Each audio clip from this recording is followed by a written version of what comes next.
Sekarang 165,000. Ni, nampak? Mercedes T-Star. Ada orang kat dalam ke? Kita masuk dalam tengok.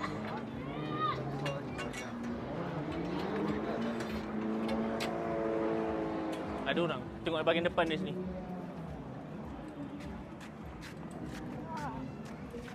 Nah, nombor plate dapat sekali je. Ada tingkap sini, 2 tingkap lah. Yang ni black water tank macam biasa.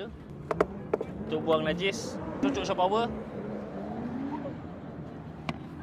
Ni storage, boleh simpan budak dalam ni. Tapi lock.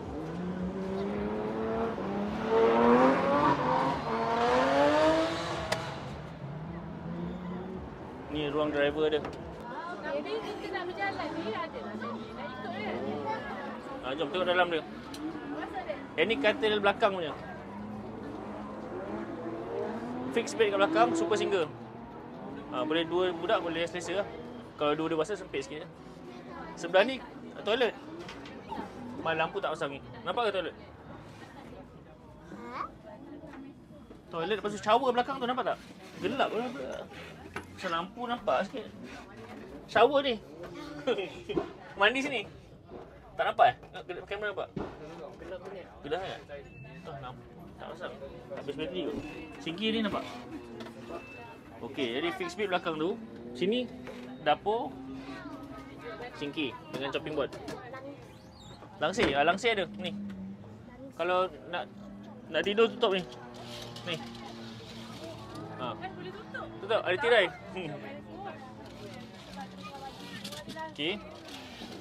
Langsir ada, aircon dah ada ni. Yang ni tempat letak barang tu.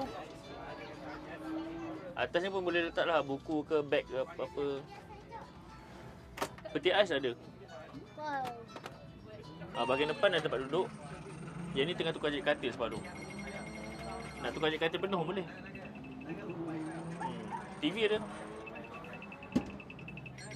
Ni meja makan nampak budak tengah duduk. Ni boleh tukar jadi katil.